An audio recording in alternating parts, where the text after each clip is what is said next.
Information Honorable Ndindi is possessed of, he has done a computation and come to a figure of 80 billion, or let me say over 70 billion.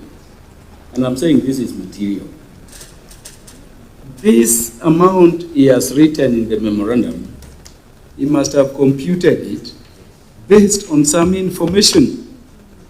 That is the information we are requiring him to evidence. If it is in the instrument, let him tell us under this clause, there has been waiver, the computation was derived this way. Otherwise, Chair, we risk the danger of calling these regulators and they tell you nothing like that has happened. Then it is their word against his. We would have not helped Kenyans if indeed there is something. So could we have something more?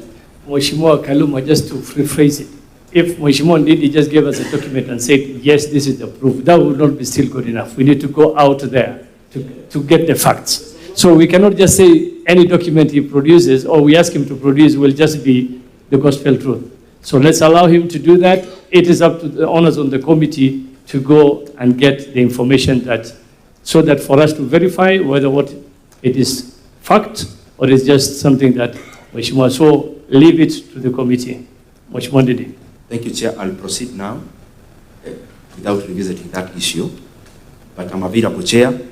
I know I have the information that you need. In case you don't get it, I am available. In case we need more info from you, definitely invite you back to the committee. Thank you very much. Honorable Boni, in terms of public officers you asked, it's not transaction advisors I meant. I meant an informal people, individuals. And I can tell you this, Chair, that when the announcement was made of this transaction, the people you saw on TV announcing it, they knew it 2 days before. The people who negotiated, where they traveled, they are not government officials. And that's why I am asking, let them give us. These are the committee that was appointed by the National Treasury to negotiate on behalf of government. So they were not TAs. TA, you remember, a TA is also a resource that you hire as government. So we now go back to the same question. How did you hire these TAs? And especially TAs who have conflict of interest that they do business with our buyers and they are there negotiating for us as the sellers. Who bought 5% of Mobitelea? It is the current buyer. And if you don't get information, I'll come with it. Yeah. What's your point? No, it's a point. I'm seeking clarification. Honorable Ndindi, we are told there is a TA, and we have issues about how the TA was procured. Very fundamental issues as a committee. What if the people you saw speaking were agents of the TA?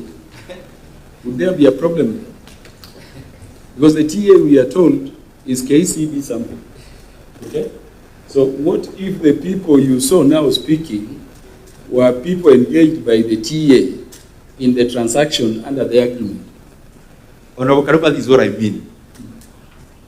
In this committee, you have more information you can get than me as an individual. I want to make this in the record.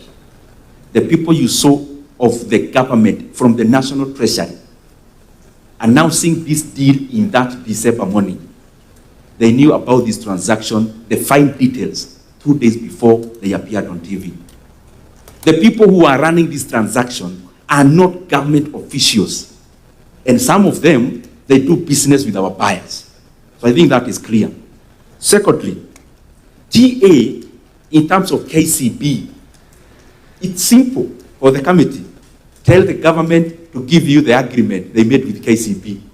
You realize it was after the announcement. So it was not the business of the TA, which is KCB Capital, to come up with the price. So who came up with the price? Because you can't tell us you're hiring KCB Capital today for something you announced a month ago. Then it means they were not in charge of pricing. 5% stake of Mobitelea was bought by our current buyers, proposed buyers. They are the ones who bought. The bigger question should be, as it was asked by Honorable Yura, very good question, at how much? Because you may realize they can make a very good deal with a private person, but a very bad deal with the government, because the government is amorphous. Second, the other point, those who remember Safaricom IPO, the bigger thing, by that time, Honorable Karuma, you remember, the politics was very toxic. The issue of Mobitelea was bigger than Safaricom IPO.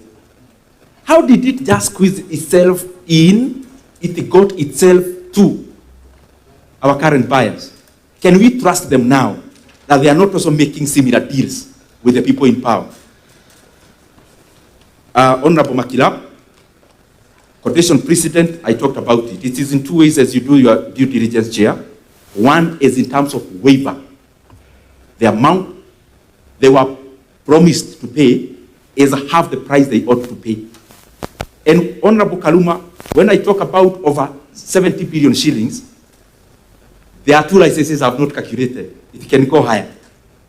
So, quotation precedent, that informal discussion that the government had with the current buyer, which they also formalized, is costing our country the much money I have talked about.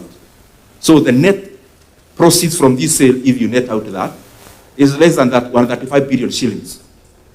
And I've listed one of the licenses. If you need the names of the